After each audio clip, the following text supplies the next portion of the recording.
Salut à tous. Pas de tuto aujourd'hui, un montage de vélo de rêve. Un petit indice, c'est une entreprise qui est basée en Californie. Ouais, attends, je vais te donner la ville. La ville c'est Santa Cruz. T'as trouvé? Santa Cruz.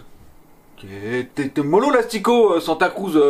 Il y en a deux grandes entreprises de vélo mythiques dans la ville de Santa Cruz. Il y a Ibis et Santa Cruz. Et aujourd'hui c'est un... Bon, d'accord, c'est un Santa Cruz. En même temps, enfin, sans déconner les mecs... Je monte une entreprise de vélo, comment je vais l'appeler?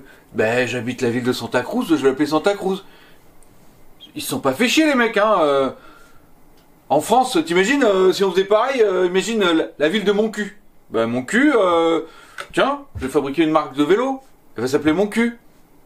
Ah, ils sont peut-être très bons pour faire des vélos, les mecs à Mon Cul, mais... change de nom. Ou alors, fabrique des selles, quoi.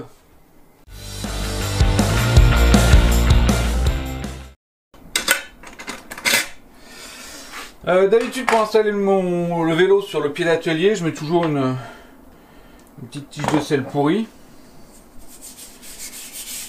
Mais là, parce que pourquoi je mets une tige de sel pourrie? Parce que je me garde toujours la fin pour passer les câbles, les gaines pour une tige de sel avec quand ça passe à l'intérieur. Là, ça passe effectivement à l'intérieur. Vu que c'est la Reverb AXS, donc elle fonctionnera en télécommande. Ça fonctionne de loin à loin, quoi, sans fil, wireless. Donc le High Tower, c'est un Santa Cruz, 29 pouces, 145 de débattement, on va dire c'est du petit enduro, du all mountain, ce genre de choses. Customisation numéro 1, on va récupérer cet amortisseur, ce RockShox, et on va lui mettre un Megneg. C'est-à-dire qu'on va changer le manchon pour augmenter le volume global de la chambre négative et le rendre son fonctionnement différent. C'est-à-dire il devrait être plus smooth sur les petits impacts, il devrait être un peu plus durci en milieu de course et du coup moins talonné, et en plus moins talonné à la fin. Allez, on installe ça.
Donc on vient d'upgrader la morteau.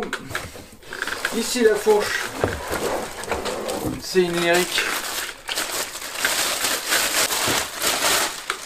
Voilà, Ultimate. Ce qui veut dire qu'elle n'a pas tout le réglage possible. Et donc on va l'upgrader avec une magnifique cartouche Fast Suspension.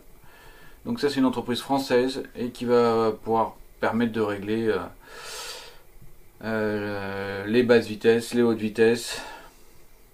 Donc un truc de compète, quoi.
Les roues, des roues carbone montées sur des moyeux d'été suisse. Donc pour les observateurs, ici c'est un micro-splint qui impliquera donc une cassette Shimano en 12 vitesses. Donc ça, c'est du haut de gamme, enfin c'est du très bon niveau relativement classique. Si je fais une gueule comme ça, alors encore plus la gueule que d'habitude, c'est parce que va falloir installer un cush-core sur ce... Qu'est-ce qu'il y a un cush-core? Qu'est-ce que c'est quoi un cush-core? Un cache-cœur? Ah, c'est même pas un cache-cœur.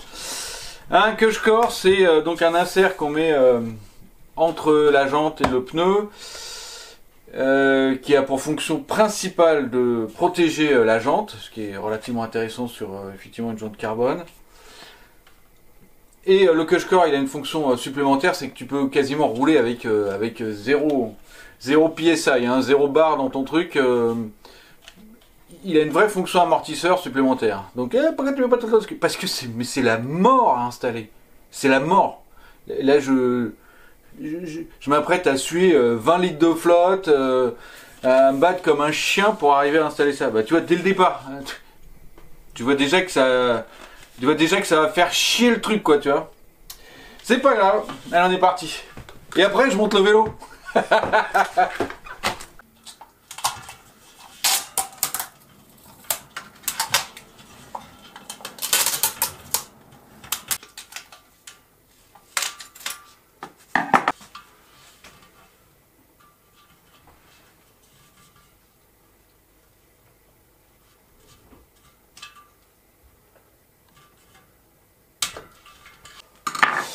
Et on n'oublie pas, c'est une valve spéciale cush-core.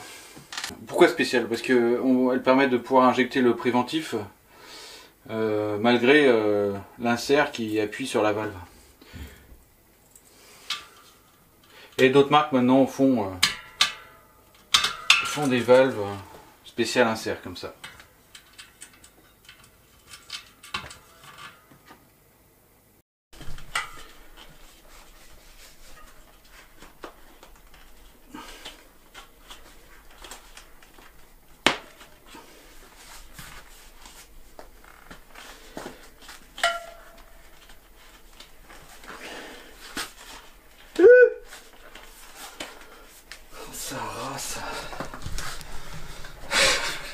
Eh, ça c'est la partie la plus facile. Et tu sais quoi? Le coup du marteau, c'est la méthode officielle hein, que tu trouves chez cush-core.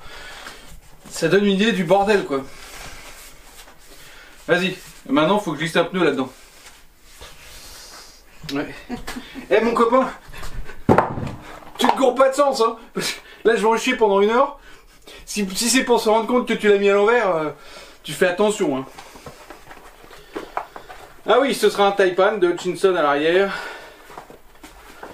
Tiens donc. Ouais, hein.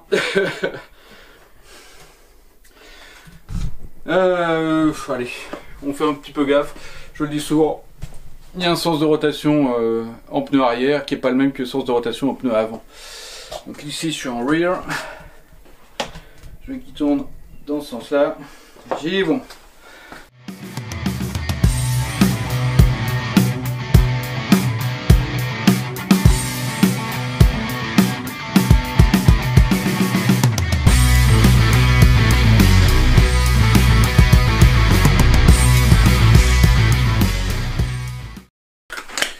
Après cette victoire, je termine d'équiper la roue. Donc il y aura une cassette Shimano XTR, absolument superbe.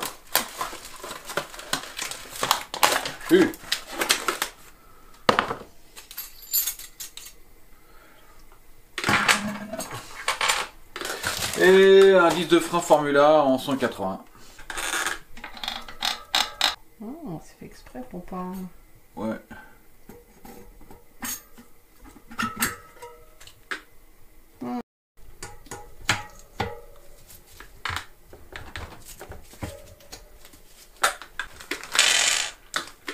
Du coup à l'arrière c'est quoi comme disque? 180. 203 à l'avant.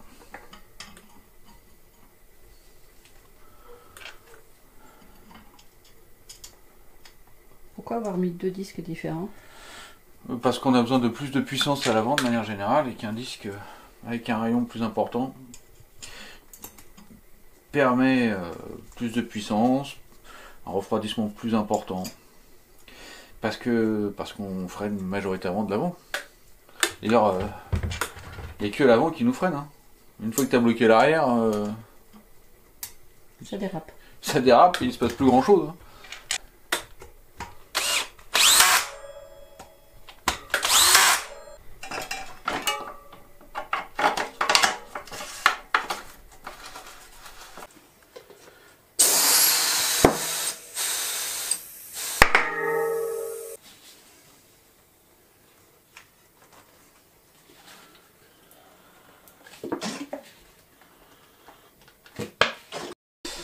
Le jeu de direction du Chris King, peut-être ce qui se fait de mieux au monde. C'est pas gratuit. Je me demande même si c'est pas garanti à vie tout ça d'ailleurs. J'ai un petit doute. Il me faut la potence aussi. Nuke Proof 31,8. Relevé à quelques degrés, je pense, 5-6 degrés. Elle est assez belle quand même. Elle a vraiment un beau look, bien taillé, c'est vrai.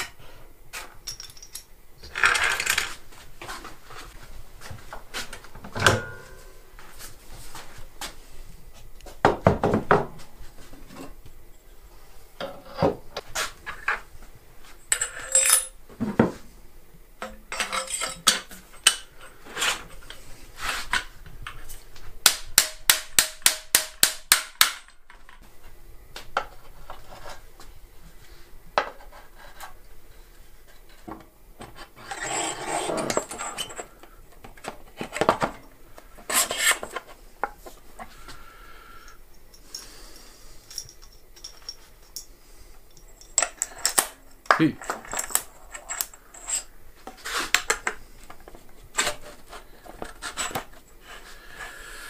D'accord.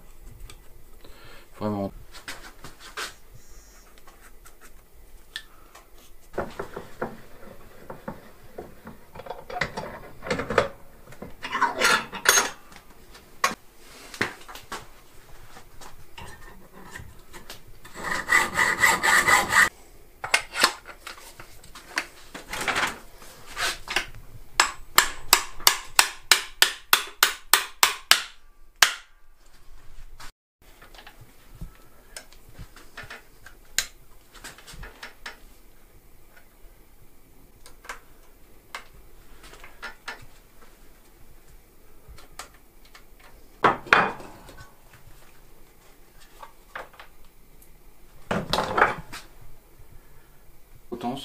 Un cintre Nuke Proof.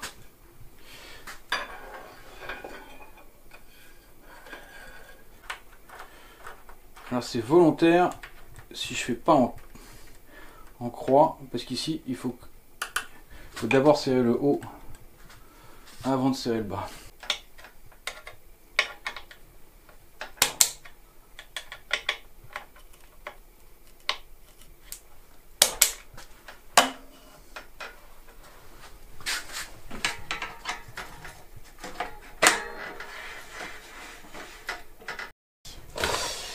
Derrière manette, on est en full XTR, Shimano. Attention avec leur câble haut de gamme, à surtout pas les faire traîner par terre, ni à les tordre d'ailleurs. Comme ils sont échelonnés, graissés, ils attrapent tout ce qui traîne par terre.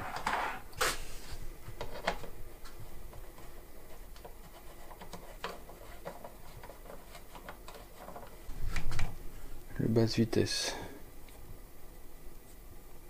Voilà.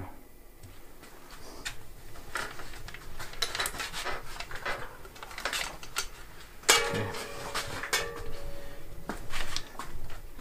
On passe par ici.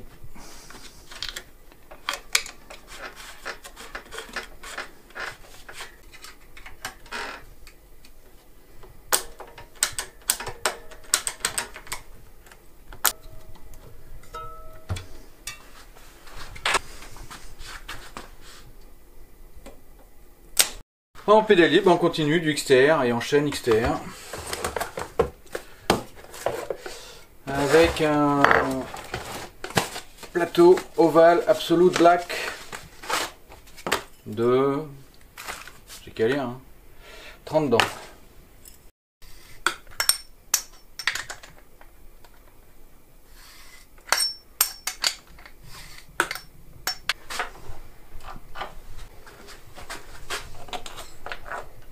Donc un boîtier de pédalier, ça se choisit vraiment en fonction du pédalier et du cadre.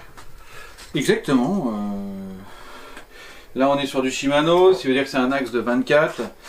Et donc ça ne va qu'avec des boîtiers de pédalier en axe de 24. Et on a un cadre avec un filetage.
Et en freinage, des 4 pistons XTR, encore Shimano XTR. Qu'est-ce que tu veux que je te dise, hein, c'est trop classe. Hein.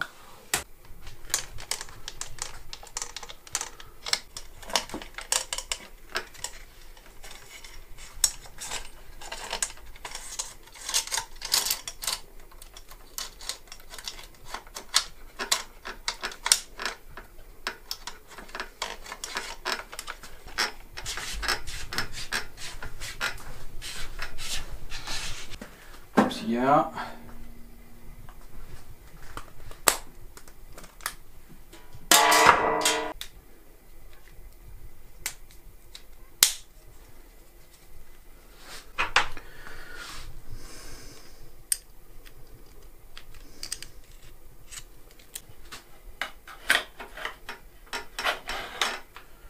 Nice.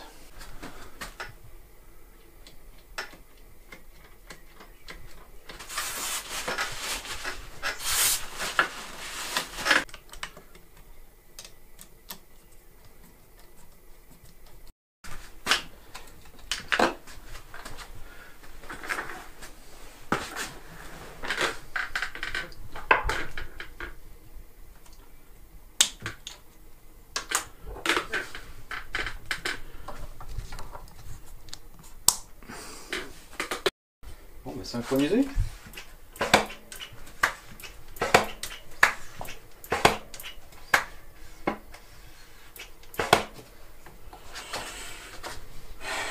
Toutes les grippes.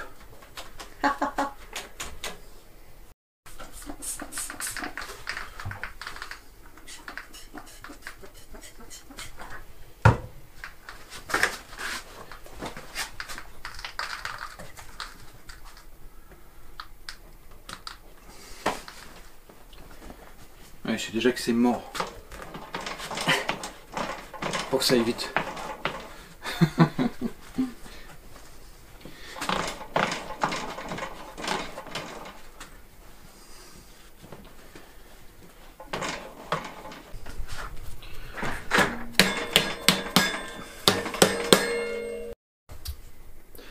Vélo terminé. Alors vraiment un vélo de rêve. Hein. Le Santa Cruz Hightower, ça rigole pas du tout. Les équipements qui sont mis dessus, ça rigole pas du tout. Ça c'est pas les pédales, hein, c'est juste moi pour tester. Je me suis dit c'est des bonnes pédales quand même. Je pense que c'est un vélo qui va vraiment être sympa à rouler. Voilà, de toute façon c'est un super plaisir à faire quoi. Donc j'espère que vous avez pris aussi plaisir à regarder le montage. On fait des montages, quand on a des beaux vélos qui arrivent, on préfère les filmer. Je sais qu'il y a des gens qui adorent ça. On fait un peu moins de tutos. De toute façon, on fait un peu moins de vidéos tout court. Hein. Et s'il te plaît, tu m'excuses. Mais il donne un ordre en s'excusant. C'est pas possible. On prie de s'excuser. On dit pas s'il te plaît, tu m'excuses. Hein.